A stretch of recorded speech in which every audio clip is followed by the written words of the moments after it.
Olá, né? Como nós havíamos já conversado sobre a importância desse momento de aulas remotas, nós vamos discutir um pouco, recapitulando o que a gente estudou até agora, que foi, a gente viajou um pouquinho sobre a história do trabalho, a história dos modos de produção no decorrer da história, para a gente conseguir compreender a importância que o trabalho ocupa na vida dos homens. Ele está presente desde o início até os tempos atuais. E a gente, nesse processo de estudo da evolução, né, dos modos de produção, a gente passou desde o modo de produção primitivo, feudal, e até chegar ao nosso modo de produção capitalista, que é o que predomina nas sociedades modernas e, sobretudo, nas sociedades ocidentais. Mas o capitalismo ele é tão hegemônico no mundo que as sociedades ocidentais também se orientam por esse formato, por esse modo de produção. Então, nós falamos aí que o processo do sistema capitalista ele é formado por algumas fases, desde a fase comercial, que foi o primeiro modelo de capitalismo, depois nós tivemos a fase industrial, e dentro da fase industrial nós tivemos várias transformações e a inserção de um capitalismo financeiro aí, que entra o papel dos bancos dentro do processo, né, de produção capitalista.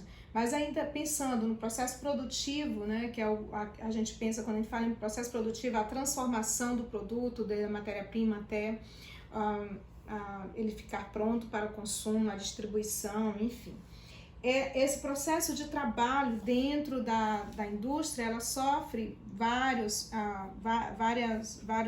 transformações, né? No início do sistema capitalista, a gente vê um modelo que traz, e esse modelo, ele, digamos, configura, desenha como que serão as relações de produção, e com as crises que é inerente ao próprio sistema capitalista, esse processo sofre outras mudanças, né?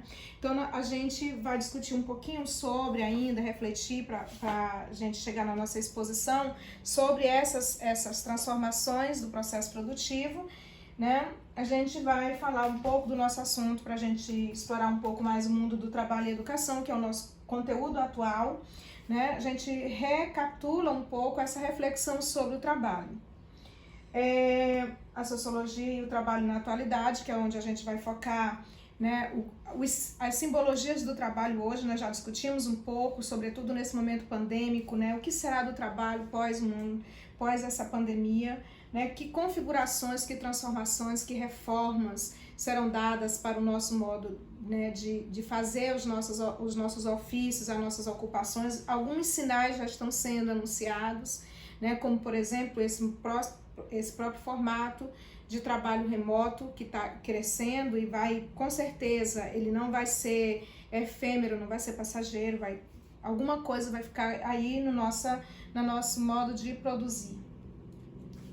Então, uma das, digamos, ideias sobre o trabalho é de que o trabalho ele transforma o mundo, e é verdade, né? Se a gente for olhar a história da humanidade, a evolução da humanidade, ela é através do trabalho que o homem modela a sua realidade, constrói coisas, enfim. Nós chegamos até agora com todas as maravilhas, todos os produtos, né, o nosso modo de viver. Isso se deve à ação do trabalho, ao exercício do trabalho.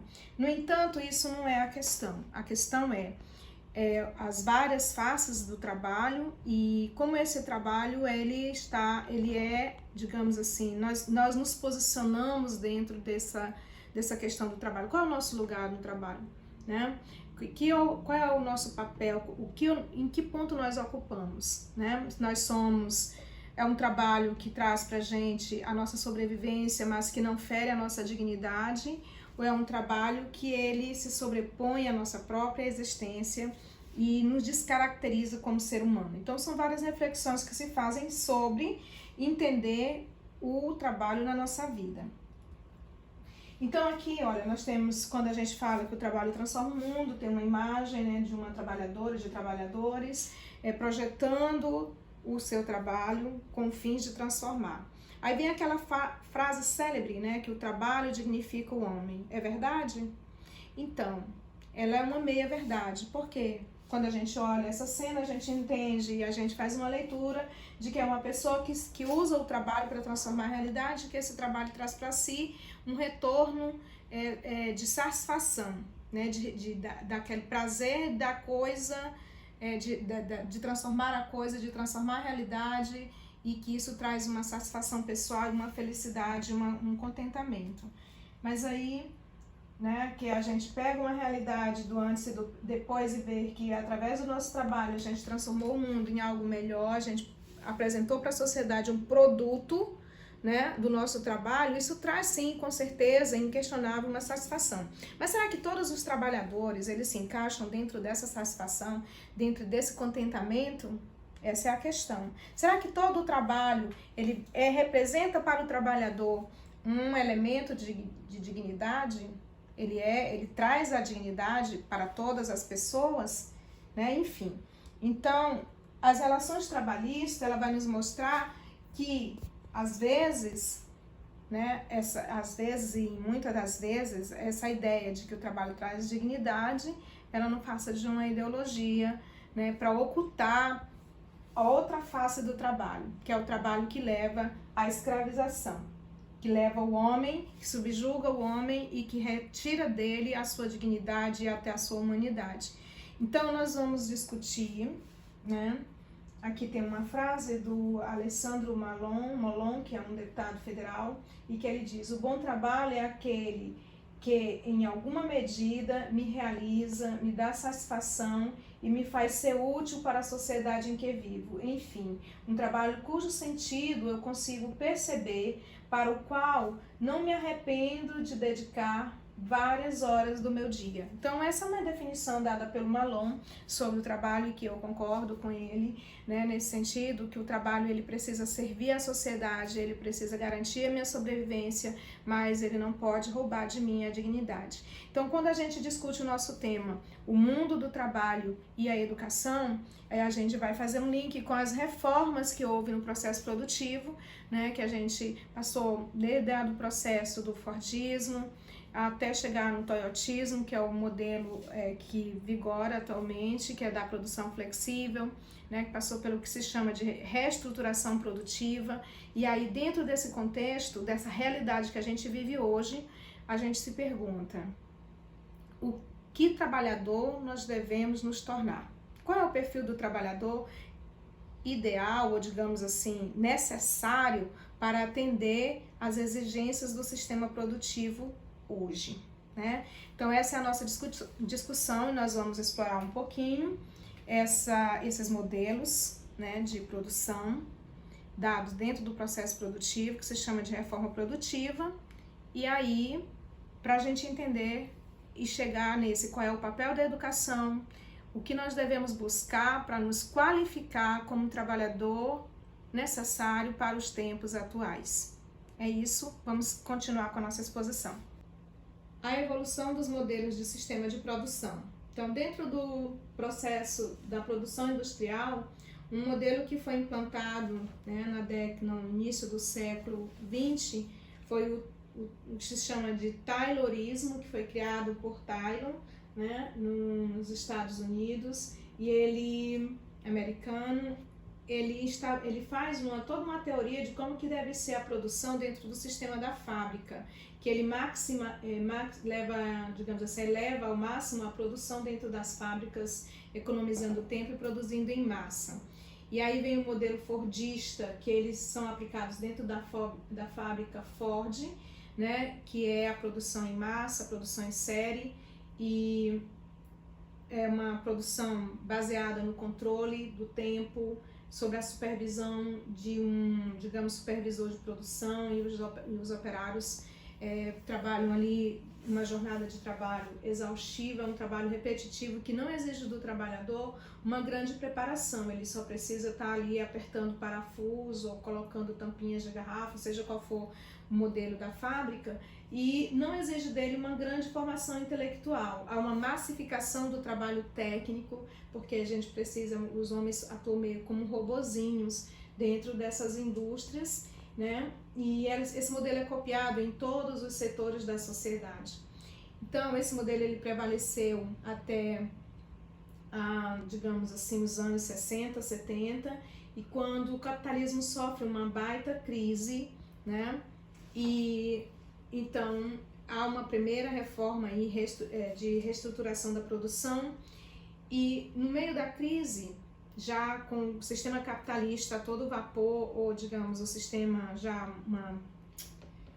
é o sistema capitalista mesmo, já na sua fase internacionalizado, e que os estados se intercomunicam para buscar uma saída para essa crise, alguns estados do mundo, né, estados nacionais como os Estados Unidos, a Inglaterra e a Alemanha também, que eram estados fortes economicamente, se reuniram para produzir um modelo de reforma que assegurasse a saída da crise. Então, o modelo escolhido foi o toyotismo, que já havia sendo implantado desde 1950 no Japão, nas fábricas da Toyota, e ele foi adotado para, né, digamos, mundializado, compartilhado com o mundo, para produzir um novo modo de produção capitalista que saísse daquele modelo antigo. Então todo esse modelo ele trouxe transformações, que a gente vai ver mais um pouco, no sistema, digamos, da fábrica. E esse modelo ele foi, digamos assim, como Estado e economia não andam de mãos separadas, andam de mãos dadas, na época se criou todo digamos assim, arranjo institucional, um arranjo jurídico e político para produzir essa mudança no modo, né, no sistema de fabricação das fábricas, né? E esse modelo ele foi o que se chama do neoliberalismo, que muda completamente a ideia de produção antes.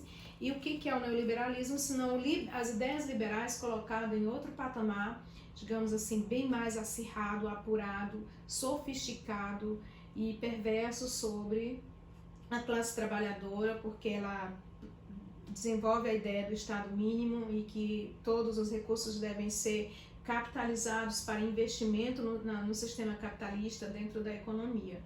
E ao lado, né, isso vem fortalecer a globalização. Quando você estuda a globalização, ela não é um fenômeno novo, mas ela ganha uma impulsão nos anos 70, que é exatamente quando a economia se mundializa mais, né? A cultura, tudo passa a ser uma mercadoria para ser vendida não mais só para o meu país, mas para o mundo todo. E o golvismo, que acontece já na década de 70, que traz inovações, mas não altera muito o formato do toyotismo, né? Então, o Taylorismo, né? Estudos marcaram a expansão da indústria americana, como eu já havia falado, princípios práticos e de caráter obsessivo, a racionalização do trabalho, né? O tempo e os movimentos são, digamos, sistematicamente calculados, a separação entre o trabalho físico e mental. Então aquele que planejava o trabalho não era o mesmo que fazia, digamos, o trabalhador da fábrica que investia o trabalho físico era separado do arquiteto que projetou, digamos assim, vamos pensar no modelo da fábrica de carro, o engenheiro que projetou o carro não tinha necessariamente uma relação de trabalho com aquele que montava o carro. Então isso vai trazer um modelo de trabalho fragmentado, tarefeiro, né, com rotinas cansativas, enfim.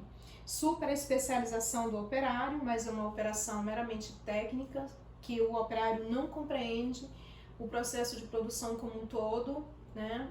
Então ele vai chamar esse trabalho de fragmentado, ele não compreende o que ele mesmo está produzindo. O trabalhador está sob um controle rígido e as organizações são sistemas racionais, né? Resumindo aí, devem operar com eficiência máxima com o fim de assegurar maior produção e, obviamente, maior lucro e etc. Né? É a época que se chama do império das máquinas, as organizações da máquina. A máquina passa a ter aí uma supremacia sobre o trabalho e o homem vai ficando aí para escanteio. O Taylorismo, Homo economics, que é a sua filosofia aí desenvolvida em sua obra. Para que haja alguma esperança de obter a iniciativa de seus trabalhadores, o administrador deve fornecer-lhes incentivo especial além do que é dado comumente no ofício. Esse incentivo pode ser promessa de rápida promoção, de melhoria, salários mais elevados, sob a forma de uma boa remuneração por peça produzida, por prêmio ou por gratificação de qualquer espécie. E aí entra muito fortemente a ideia de meritocracia, né? Então, se você trabalha muito, você vai ganhar muito. Se você vai ter aquilo que você merece. E aí vai ser, digamos assim, acirrado um espírito de competição entre os trabalhadores, né? Mas é claro, tudo para a benesse do lucro, para a benesse da empresa, do crescimento da empresa. E o trabalhador vai ganhando pequenos estímulos, achando que ele precisa trabalhar mais, então o que ele tem é porque ele não se esforçou muito, enfim. Essa ideia de meritocracia.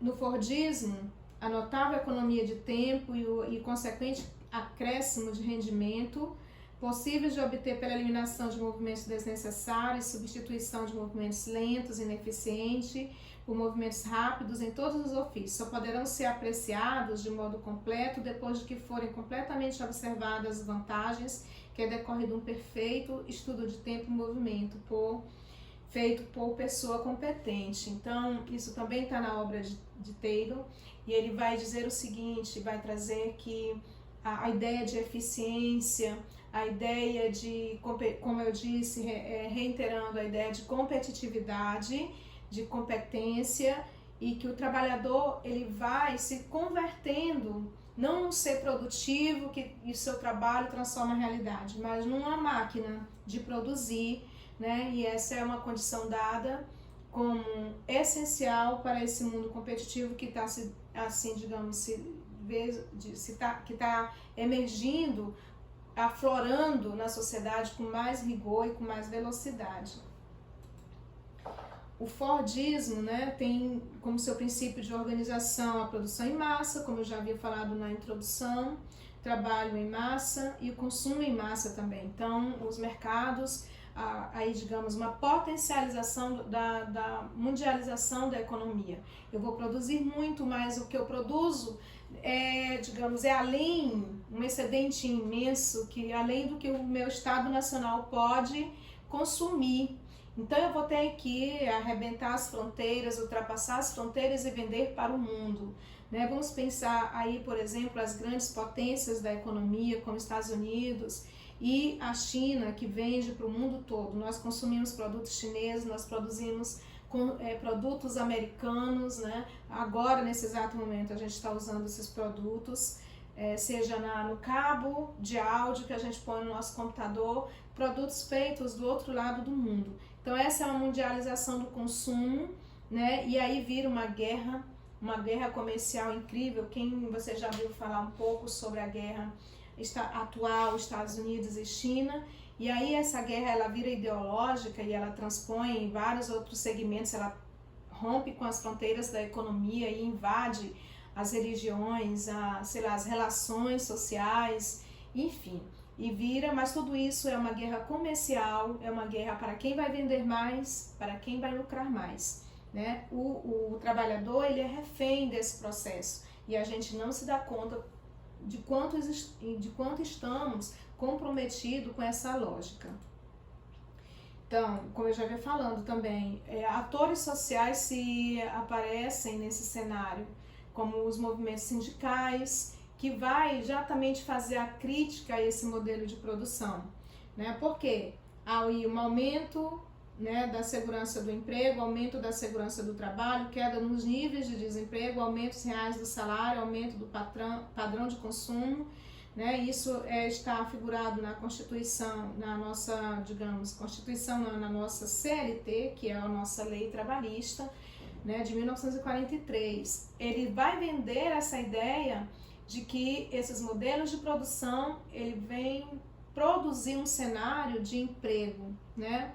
De emprego seguro, de trabalho seguro, de salário seguro, né? Mas, é claro, vem os sindicatos também, né, que são marginalizados e discriminados em toda a sua história, mas é que ele vem fazer a crítica. Ele passa a ser um agente importante na negociação das relações de produção, né, entre o dono da empresa e o conjunto dos trabalhadores. Então tem um papel muito importante no processo de industrialização pelo mundo afora e no Brasil também, né? E aí quando a gente estuda os movimentos sindicais, a gente vai entender um pouco a lógica dessas negociações, né? E, enfim, de um lado, e que aí se configura a luta de classe, de um lado os interesses dos fabricantes, das fábricas, das grandes corporações econômicas, e de outro lado os sindicatos representando aí a classe trabalhadora, configurando aí a chamada luta de classe, né, clássica aí no estudo da sociologia. Esse Fordismo, ele vai vender aí algumas ideias de sindicato forte, grande corporação, estado do bem-estar social, repartição da mais-valia, né? Assume alguns compromissos. E aí vocês podem estar estudando sobre o estado do bem-estar social. Eu acho que eu já anunciei alguma coisa como atividade, mas esse estado do bem-estar social, ele vem como contrapartida, né? Aparece no momento em que, numa das crises capitalistas, que o capitalismo, baseado na crise, na contestação sindical, de que o capitalismo, ele estava, na verdade, esse capitalismo industrial, do trabalho nas fábricas, ele era uma espécie de escravização moderna do trabalhador, que submetia o trabalhador a situações precárias de trabalho e a jornada intensiva, e que numa das crises do capitalismo ele foi contestado, né, sobre se ele seria o modelo de produção ideal para a sociedade. Em resposta a essa crítica e essa contestação, os estados fazem a promoção do que eles vão chamar de estado do bem-estar social. O que é o estado do bem-estar social? Né? O estado do bem-estar social é assegurar para a população, para os trabalhadores, a garantia, né, a adoção de um conjunto de medidas políticas, né, que visam beneficiar os trabalhadores, que são chamados benefícios sociais. E aí a gente vai ver um nascimento aí muito forte do que a gente chama de direitos sociais, o direito à moradia, o direito à saúde, o direito à educação, ao bem-estar, ao lazer, ao meio ambiente saudável, um conjunto de direitos que a gente vai chamar de direitos sociais e que vão estar presentes aí para garantir melhor qualidade de vida. Então, esse estado do bem-estar social, ele transformou muitos países na Europa. E é claro, em alguns países ele funcionou muito bem, tanto funcionou bem que nem mesmo depois do capitalismo neoliberal, esses estados eles caíram na sua qualidade de vida. Né? A população continuou tendo um patamar de vida muito rico, a gente pode ver aí Noruega, Dinamarca, alguns países da Europa pequenos e que têm qualidade de vida excelente. E ainda é o legado do estado do bem-estar social, ok? Mas esse estado ele foi severamente prejudicado, abolido, digamos assim, atacado pelas políticas neoliberais, que se opõem ao estado do bem-estar social. Então, com a crise de 1970, né, do capitalismo, como eu falei na nossa introdução, os estados absorvem, né, produzem uma reforma no sistema de produção, e essa reforma vai ser chamada de produção flexível. O que é isso? Né? O que é essa produção flexível? Flexibilidade nos processos, flexibilidade nos produtos, né? Então, aquela lógica dada pelo Fordismo, né, do Taylorismo, já não está mais atendendo digamos, aos anseios do processo capitalismo. Então, o capitalismo em crise, ele lança mão de um novo formato, que é o formato baseado na filosofia da flexibilidade, né? E aí também vai flexibilizar os padrões de consumo. Deixa eu só colocar aqui um exemplo para a gente conseguir visualizar. No antigo modelo de fabricar em massa, em série, então havia a coisa do estoque, né? Então aquele produto ficava estocado e esperando o comprador ser distribuído. E o que com a crise? Vários depósitos ficaram lá com seus produtos sem vender. Então uma das questões da flexibilidade na produção é que a fábrica não produz mais para estocar, ela produz em tempo real, é o chamado just in time.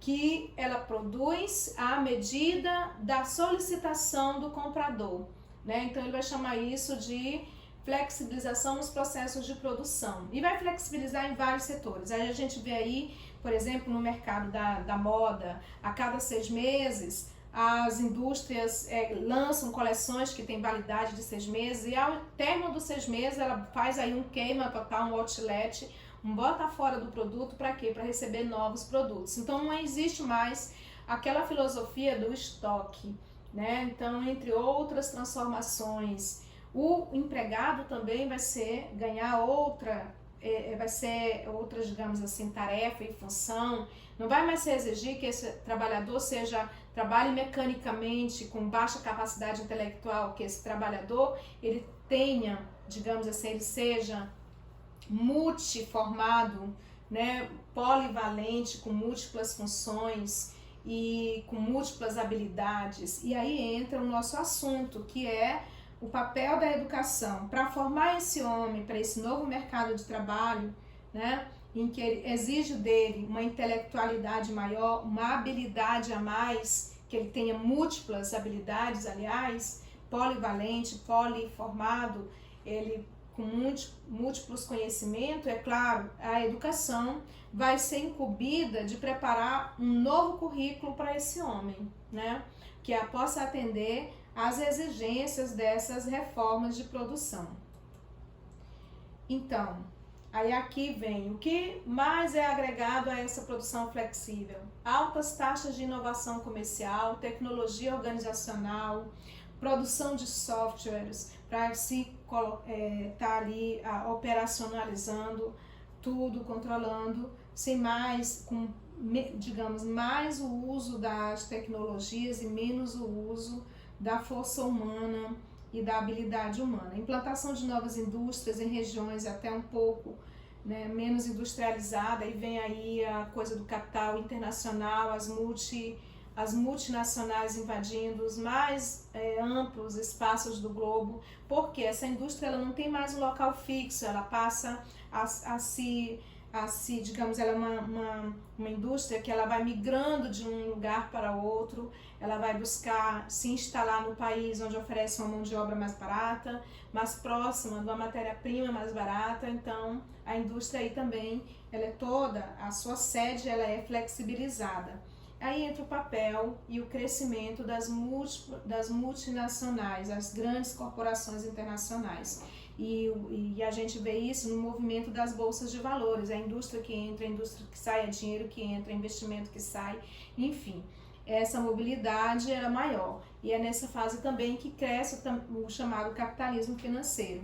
Aumento das pressões sobre o controle do trabalho por parte dos empregadores, né? Então, aí essa parte é meio perversa, porque grandes reformas são operadas no mundo todo para arrancar um pouco aqueles direitos trabalhistas, aquela segurança do trabalhador, e o trabalhador, aquela ideia de meritocracia, ela é colocada aí, sei lá, numa voltagem muito maior, ou seja, o trabalhador tem que se mostrar muito necessário para ser útil, para ter aí o seu emprego garantido, né? E um enfraquecimento da força do trabalho, que aumenta as exigências, os sindicatos são enfraquecidos e a força do trabalho, que pode ser facilmente substituída por uma máquina, por um robô, né? Enfim, ela passa a ser menos necessária e aí o trabalhador fica invulnerável. As negociações trabalhistas ganham aí um destaque muito enfraquecido,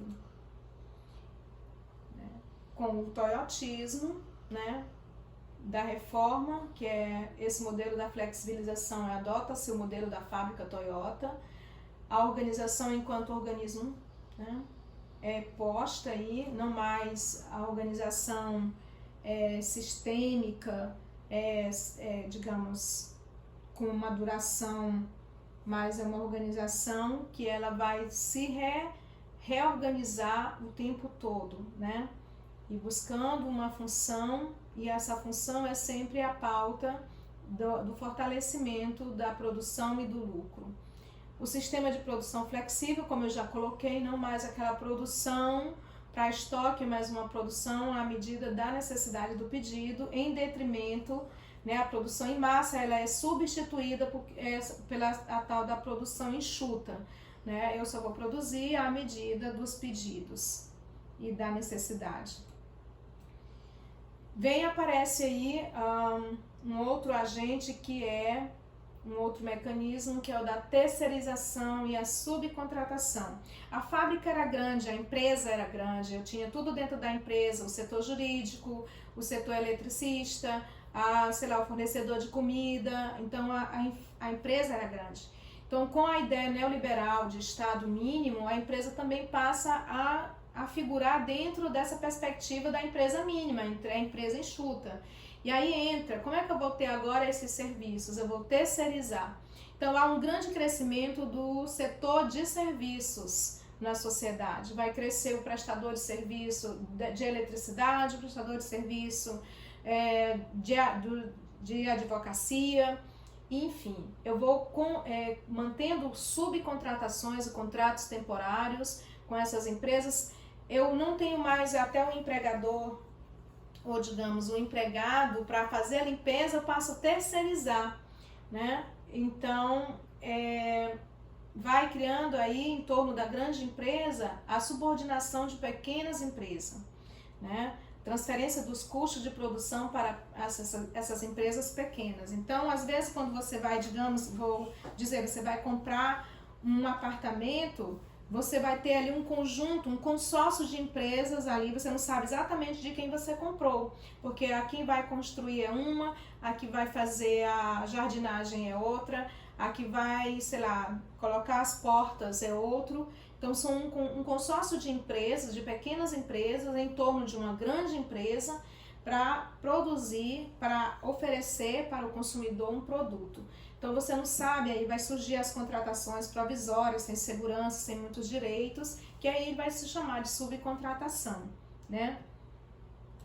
E o volvismo, né? Aí é um sistema que aparece na Suécia, que implementa o sistema do toyotismo, alto grau, quer dizer, dá uma implementada aí, colocando um alto grau de inovação e automação no sistema de produção, preocupação com a ergonomia, forte presença dos sindicatos, criar simultaneamente especialização e a generalização, criar capacidade de auto-organização, utilização de trabalhos em grupos, ambientes turbulentos e altamente competitivos, que a gente vê um pouco aquele movimento das megas cidades, das megas, digamos, sistemas de operação financeira, em que tudo tem que ser rápido e tudo tem que ser pontual e eficiente. Então o volvismo, ele vem a trazer, digamos, não muda necessariamente o formato da produção toyotista, ele traz apenas, agrega mais eficiência e eficácia no que já havia sido implantado pelo toyotismo. E é isso, esses são os principais modelos da